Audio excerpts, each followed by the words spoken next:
আপনি কোনো একটা কাজে যাবেন, সে কাজটা যাতে মঙ্গলময় হয়, সে কাজটা যাতে আল্লাহ এবং আল্লাহ রসুলের সন্তুষ্টির জন্য হয়, সেই লক্ষ্যে আল্লাহর দরবারের মধ্যে 2 রাকাত নফল ইবাদত করা, নফল নামাজ আদায় করা, এটাকে বলা হয় ইস্তেখারার নামাজ। বড় করে বলুন সুবহানাল্লাহ।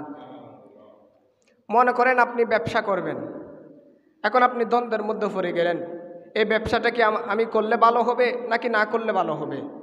ব্যবসায় যদি আমি সম্পৃক্ত হই, সেখানে কি আমার লস হবে নাকি লাভ হবে? যদি আপনি সংশয়ের মধ্যে পড়ে যান, যদি দ্বন্দ্বের মধ্যে পড়ে যান, তখন আপনি 2 রাকাত ইস্তেখারার নামাজ পড়ে আল্লাহর দরবারে দোয়া করবেন। নিশ্চয়ই নিশ্চয় যেটা আপনার জন্য কল্যাণ হয় সেটা আল্লাহর পক্ষ থেকে নির্ধারিত হয়ে যাবে। বড় করে বলুন সুবহানাল্লাহ। এটা 2 ভাবে করে নির্ধারণ হয়। এক তো আপনাকে স্বপ্নের মাধ্যমে জানিয়ে দেওয়া হবে, নয়তোবা যে কাজটা আপনার জন্য কল্যাণময় হবে, কল্যাণকর হবে, সে কাজের প্রতি আপনার আগ্রহ বাড়িয়ে দেবে। বড় করে বলুন সুবহানাল্লাহ। এটাকে বলা হয় ইস্তেখারার নামাজ। আপনি ঢাকায় যাবেন, শহরে যাবেন, বিদেশে যাবেন, বিভিন্ন জায়গায় যাবেন, বিভিন্ন জায়গায় যাওয়ার আগে আপনি 2 রাকাত ইস্তেখারার নামাজ পড়ে নেবেন। ওগো আল্লাহ, আমি যে বিদেশে যাব, আমার যাত্রাটা যাতে শুভ হয়, যাতে কোনো দুর্ঘটনা না হয়, বালা মুসিবত থেকে যাতে আমি হিফাজত থাকতে পারি, সেজন্য আপনার দরবারে শুকরিয়াতান আমি 2 রাকাত ইস্তেখারার নামাজ আদায় করতেছি।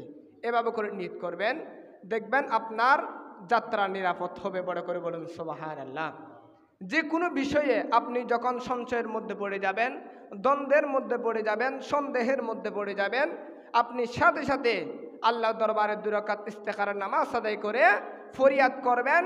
সাথে সাথে আপনার জন্য যেটা কল্যাণ হবে সেটা আপনার আল্লাহর দরবার থেকে ফয়সালা হয়ে যাবে। বড় করে বলুন সুবহানাল্লাহ। হাদিসে পাকের মধ্যে নবী বলেন, ইউআল্লিমুনাল ইস্তিখারাতা কামা ইউআল্লিমুনাস সূরাতু মিনাল কুরআন। হযরত আবু হুরায়রা রাদিয়াল্লাহু তাআলা আনহু থেকে হাদিস রাওয়ায়াত, উনি বলেন, ইউআল্লিমুনাল ইস্তিখারাতা কামা ইউআল্লিমুনাস সূরাতু মিনাল কুরআন। হযরত আবু হুরায়রা বলেন, আল্লাহর হাবিব আমাদেরকে যেমনিভাবে কোরআন শিক্ষা দিতেন, কোরআনের জন্য গুরুত্ব দিতেন, আল্লাহর হাবিব যেমনিভাবে আমাদেরকে কোরআন শিক্ষা দিতেন, এই কোরআন তেলাওয়াতের পাশাপাশি আমাদেরকে ইস্তেখারার নামাজের শিক্ষা দিতেন। উচ্চ আওয়াজে বলুন সুবহানাল্লাহ। নবী বলতেন, ও আমার সাহাবারা, শুধু কোরআন তেলাওয়াত করলে হবে না, তোমরা কোরআন তেলাওয়াতের পাশাপাশি ইস্তেখারার নামাজের প্রতি মনোযোগ হও, কারণ এর মাধ্যমে তোমার জন্য যেটা কল্যাণকর সেটা আল্লাহ স্বপ্ন যুগে জানিয়ে দেবে, নয়তো অন্তরের মধ্যে আগ্রহ সৃষ্টি করে দেবে। বড় করে বলুন সুবহানাল্লাহ। সেজন্য যে কোনো সময় কোনো বিষয় নিয়ে যদি দ্বন্দ্বের মধ্যে পড়ে যান, সংশয়ের মধ্যে পড়ে যান, সন্দেহের মধ্যে পড়ে যান, তখন আল্লাহর দরবারে 2 রাকাত ইস্তেখারার নামাজ আদায় করে দুরূদ শরীফ পড়ে দোয়া করার সাথে সাথে যেটা আপনার জন্য ভালো হবে সেই দিকে আল্লাহ আপনার মনকে ঝুঁকিয়ে দেবে। বড় করে বলুন সুবহানাল্লাহ। তাহলে আমরা নফল ইবাদতের মধ্যে এতটুকু জানলাম যে নফল ইবাদতের মধ্যে অন্যতম একটা নামাজ আছে যেটাকে ইস্তেখারা নামাজ বলা হয়। এই নামাজটা কোনো কল্যাণের জন্য, কল্যাণ কামনায় আপনি শহরে যাচ্ছেন, ঢাকা যাচ্ছেন, আপনার পথটা যাতে নিরাপদ হয়, আপনি বিদেশে সফর করবেন, আপনার সফরটা যাতে নিরাপদ হয়, আপনি ব্যবসা করবেন, এই ব্যবসায় যাতে আপনার লাভ হয়, ব্যবসা যাতে রাসূলের পাকের সুন্নাহ মোতাবেক হয়, আপনি শহরে কাজ করতে যাবেন, গ্রামগঞ্জে কাজ করবেন, আপনার কাজটা যাতে সহি সালামত হয়, সেজন্য আপনি 2 রাকাত ইস্তেখারা নামাজ আদায় করে আল্লাহর দরবারে ফরিয়াদ করবেন। আল্লাহর সাথে সাথে আপনার উপর রহমত, নিয়ামত, বরকত দান করবে। বড় করে বলুন সুবহানাল্লাহ। আপনারা এই নামাজের নিয়ত করবেন, নাওয়াইতু আন উসাল্লি লিল্লাহি তাআলা রাকাতাই সালাতিল ইস্তিখারা সুন্নাত রাসূলিল্লাহি তাআলা মুতাওয়াজ্জিহান ইলা জিহাতিল কাবাতিশ শরীফাতি আল্লাহু আকবার। আরবি না পারলে বাংলা করবেন, আল্লাহ আমি শহরে যাচ্ছি, আমার যাত্রাটা যাতে নিরাপদ হয় সেজন্য আমি আপনার দরবারে শুকরিয়াতান 2 রাকাত নামাজ আদায় করতেছি। এভাবে করে বাংলা নিয়ত করে 2 রাকাত নামাজ পড়বেন, দেখবেন আপনার যাতায়াতের মধ্যে যত বিপদ আছে আল্লাহ যাবতীয় গাড়ি অ্যাক্সিডেন্ট থেকে আপনাকে হেফাজত করবে। বড় করে বলুন সুবহানাল্লাহ। এরপর একটা হলো আওয়াবিনের নামাজ, যেটা আমরা মাগরিবের নামাজের পরে পড়ি। এই সম্পর্কে হাদিসে পাকের মধ্যে আছে, যে ব্যক্তি মাগরিবের নামাজের পরে 6 রাকাত আওয়াবিনের নামাজ আদায় করবে, আল্লাহ তাকে লাগাতার 12 বছর ইবাদতের সমপরিমাণ সওয়াব দেবে। বড় করে বলুন সুবহানাল্লাহ। 12 বছর লাগাতার ইবাদত করলে যতটুকুন সওয়াব, এই আওয়াবিনের নামাজের মধ্যে আল্লাহ ততটুকুন সওয়াব বান্দাকে দান করে। বড় করে বলুন সুবহানাল্লাহ। সেজন্য যেহেতু এখন শাবান মাস, সামনে রমজান মাস, এই মাসগুলোর মধ্যে মাগরিবের পাশাপাশি আওয়াবিনের নামাজ পড়ার চেষ্টা করবেন। এর মাধ্যমে আল্লাহ আপনাকে 12 বছরের সওয়াব দান করবে। বড় করে বলুন সুবহানাল্লাহ। অন্য একটা হাদিসে পাকের মধ্যে নবী বলেন, আন্না আয়েশাতা ক্বালাত ক্বালা রাসূলুল্লাহ সাল্লাল্লাহু তাআলা আলাইহি ওয়াসাল্লাম মান সাল্লা বাইনাল মাগরিব ওয়াল ইশাই 20 রাকাতান বানাল্লাহু লাহু বাইতান ফিল জান্নাহ। আম্মা জান আয়েশা সিদ্দিকা রাদিয়াল্লাহু তাআলা আনহা থেকে হাদিস রাওয়ায়াত, উনি বলেন যে আল্লাহর হাবিব ইরশাদ করেছেন, যে ব্যক্তি মাগরিবের পর আর এশারের আগে, মাগরিবের পর থেকে এশারের আগ মুহূর্ত পর্যন্ত মধ্যখানে যে একটা সময় থাকে, ওই সময়ে যে ব্যক্তি আওয়াবিনের নামাজ আদায় করবে, আল্লাহ রাব্বুল আলামিন জান্নাতের মধ্যে তার জন্য মহল তৈরি করবে। বড় করে বলুন সুবহানাল্লাহ।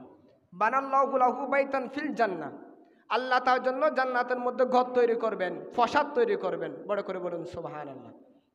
সেজন্য যদি কোনো কাজ না থাকে, মাগরিবের পর অবশ্যই 6 রাকাত নামাজ যেখানে পারেন মসজিদে পড়বেন বলে কোনো কথা নাই, বাড়িতে হলো অন্ততপক্ষে আদায় করার চেষ্টা করবেন। এর মাধ্যমে আল্লাহ আপনাকে অগণিত নিয়ামত দান করবে। বড় করে বলুন সুবহানাল্লাহ।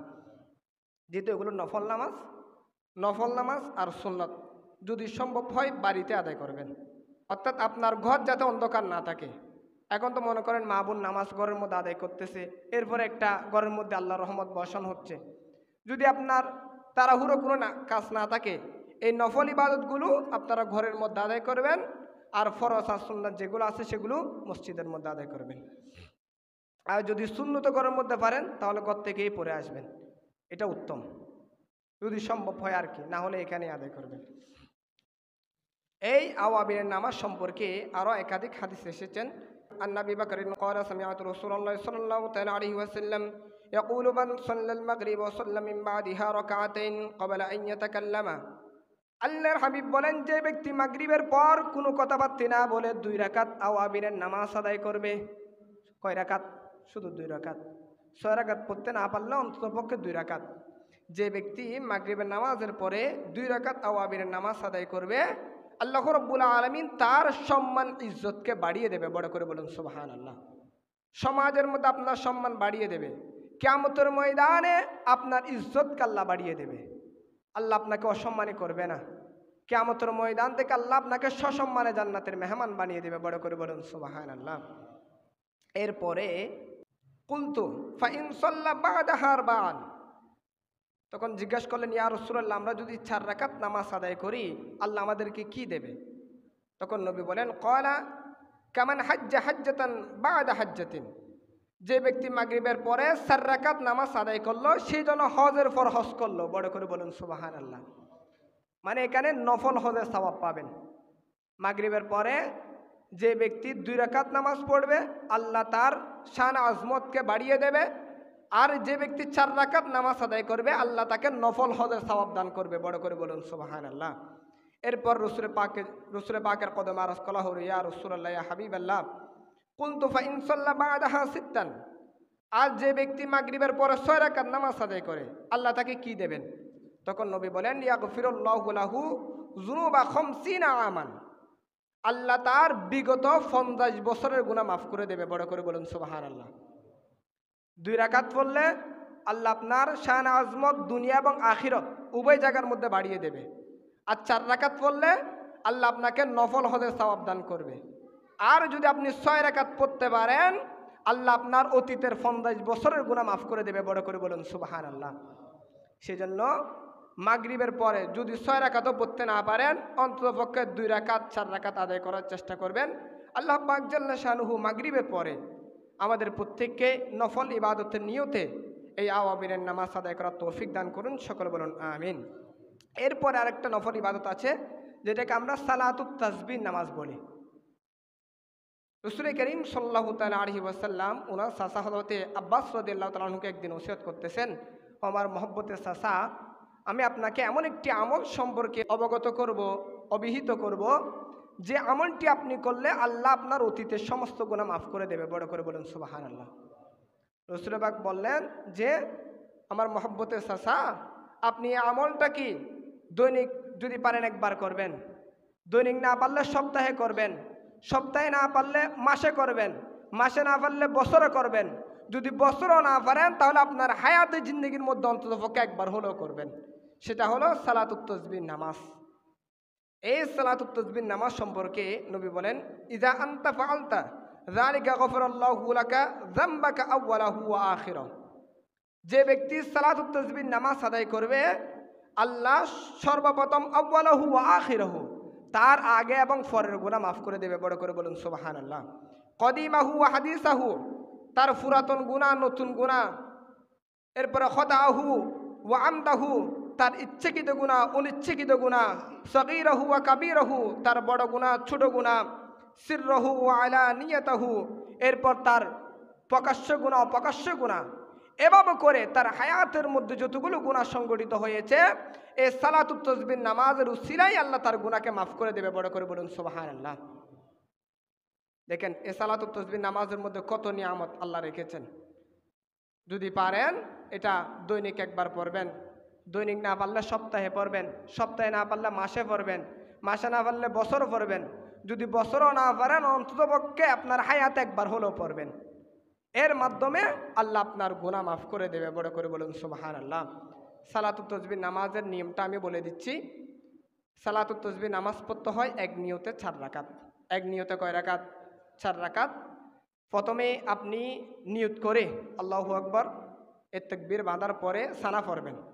সানা পরে একটা দোয়া আছে, সুবহানাল্লাহি ওয়ালহামদুলিল্লাহি ওয়ালা ইলাহা ইল্লাল্লাহু আল্লাহু আকবার, এতটুকুন। সানা পরে দোয়াটা 15 বার পড়বেন। 15 বার পড়ার পরে আপনি সূরা ফাতিহা পড়বেন, সূরা ফাতিহার পরে যে কোনো একটা কেরাত পড়বেন, কেরাত শেষ করে আবার 10 বার পড়বেন। তাহলে কয়বার হলো? 25 বার। এরপর আপনি রুকুতে যাবেন, রুকুর তাসবিহ পড়ে 10 বার আদায় করবেন, 35 বার। এরপর রুকু থেকে উঠে সামি আল্লাহু লিমান হামিদা বলে আর 10 বার। কয়বার হলো? 45 বার। এরপর প্রথম সিজদায় যাবেন, সিজদার তাসবিহ পাঠ করে 10 বার। কয়বার হলো? কয়বার হলো? 55 বার। এরপর প্রথম সিজদা থেকে উঠে বসার পর 10 বার পড়বেন, 65 বার। এরপর দ্বিতীয় সিজদায় গিয়ে তাসবিহ পড়ার পরে 10 বার, 75 বার। তাহলে এক রাকাতে 75 বার। এভাবে করে 4 রাকাত নামাজ আদায় করবেন। এর বিনিময়ে আল্লাহ আপনাদের অতীতের গুনাহ মাফ করে দেবে। বড় করে বলুন সুবহানাল্লাহ। আল্লাহ পাক জাল্লা শানহু আমাদের প্রত্যেককে জীবন একবার হলো এই সালাতুত তাসবিহ নামাজ আদায় করার তৌফিক দান করুন। সকলে বলুন আমিন। এই নামাজটা জামাতে আদায় করবেন না, একাকী আদায় করবেন। জামাতের মধ্যে একটু এদিক সেদিক হয়। মনে করেন ইমাম সাহেবের 15 বার শেষ, ইমাম সাহেবের নিয়ত করার পর সানা পরে 15 বার শেষ, কিন্তু তখন আপনার শেষ হয় না, ইমাম সাহেব কেরাত শুরু করে দিয়েছে। কেরাত শেষ হওয়ার পর ইমাম সাহেব 10 বার পড়তে পড়তে আপনার এদিকে 10 বার হয় নাই, 5 বার হয়েছে, ইমাম সাহেব রুকুতে চলে গিয়েছে। তাহলে এখন বলেন ইমাম সাহেবের 75 বার আদায় হয়েছে, কিন্তু আপনার কি 75 বার আদায় হয়েছে? হয় নাই। সেই জন্য এই সালাতুত তাসবিহ নামাজটা একাকী পড়বেন। যেহেতু এখানে একটা হিসাবের বিষয় আছে, একাকী পড়লে আপনি আরামসে আপনি আপনার গণনা অনুযায়ী সুন্দরভাবে আপনি পড়তে পারবেন। তো এই সালাতুত তাসবিহ নামাজটা জামাতে না পড়ে একাকী পড়া উত্তম। সুতরাং এটা যদি সম্ভব হয় এই আগামী শুক্রবারে শবে বরাত, এ রাতে চাইলে আপনি পড়তে পারেন, সময়টাও চলে যাবে, ইবাদতের মাধ্যমে রাতটা অতিবাহিত হবে। এরপরে লাইলাতুল কদর আছে, মাহে রমজান, গুরুত্বপূর্ণ দিবসে আপনারা এই নামাজটা পড়ার চেষ্টা করবেন। আল্লাহ পাক জাল্লা শানহু আল্লাহর স্পেশাল দিনগুলোর মধ্যে এই নামাজটা আমাদেরকে আদায় করার তৌফিক দান করুন। সকল বলুন আমিন। এই নামাজের নিয়ত করবেন ওই 4 রাকাতে যেভাবে করে আমরা নাওয়াইতু আন উসাল্লি তাআলা রাকাতি সালাতিল সালাতুত তাসবিহ বললে হয়ে যাবে। না হলে নাওয়াইতু আন উসাল্লি আল্লাহি তাআলা 4 রাকাতি সালাতিত তাসবিহ সুন্নাতু উসাল্লি তাআলা মুতাওয়াজ্জিহান ইলা জিহাতিল কাবাতিশ শরীফাত আল্লাহু আকবার। যদি আরবি না পারেন তাহলে বাংলা করবেন, আল্লাহ আমি 4 রাকাত সালাতুত তাসবিহ নামাজের নিয়ত করতেছি, আল্লাহু আকবার। এতটুকু বললে হয়ে যাবে। এতটুকু যদি বলতে না পারেন তাহলে কোনো সমস্যা নাই। আপনার অন্তরের মধ্যে আসতে যে আমি সালাতুত তাসবিহ নামাজ আদায় করতেছি, এটা অন্তরের মধ্যে নিয়ত করাটা হচ্ছে ফরজ, মুখে বলাটা হচ্ছে মুস্তাহাব। যে কোনো ওয়াক্তে নামাজের নিয়ত একই। এই যে আমরা ফজর নামাজের নিয়ত বলি মুখে, জোহরের নামাজের নিয়ত বলি, এগুলো মুখে বলার ফলে আল্লাহ একটা সওয়াব বাড়িয়ে দেয়। মূলত নিয়ত হচ্ছে অন্তরেরটা। অন্তরে নিয়ত করে যে আমি ফজর নামাজ পড়তে মসজিদে এসেছি, এই নিয়ত করাটা ফরজ, এটা নামাজের মতো ফরজ। এদিকে লক্ষ্য করবেন, যেহেতু ইন্নামাল আমালু বিন্নিয়াত, প্রত্যেক বিষয় নিয়তের উপর নির্ভরশীল। আপনার নিয়ত যেভাবে হবে সেভাবে আল্লাহ দরবারের মধ্যে কবুল হবে। আল্লাহ পাক জাল্লা শানহু আমাদের প্রত্যেককে আদায় করার তৌফিক দান করুন, সকল বলুন আমিন। এরপরে আরেকটা নামাজ হলো তাহাজ্জুদের নামাজ। কোরআনে পাকের মধ্যে আল্লাহ বলেন, ওয়া মিনাল লাইলি ফাতাহাজ্জাদ বিহি নাফিলাতাল লাক আসা আন ইয়াবআসাকা রাব্বুকা মাকামান মাহমুদা। আল্লাহ কোরআনে পাকের মধ্যে বলেন, ওগো আমার হাবিব, আপনি তাহাজ্জুদের নামাজ আদায় করুন। এই তাহাজ্জুদের নামাজের মাধ্যমে আমি আল্লাহ আপনার শানকে বাড়িয়ে দেব। বড় করে বলুন সুবহানাল্লাহ। আপনাকে আমি মাকামাম মাহমুদা, প্রশংসিত জায়গার মধ্যে আপনাকে স্থান দেব। আপনি এটা আল্লাহর পক্ষ থেকে আল্লাহর হাবিবের উপর স্পেশাল রহমত, স্পেশাল একটা দয়া, যে আল্লাহ বলছেন, ওগো বন্ধু হাবিব, আপনি তাহাজ্জুদের নামাজ আদায় করুন।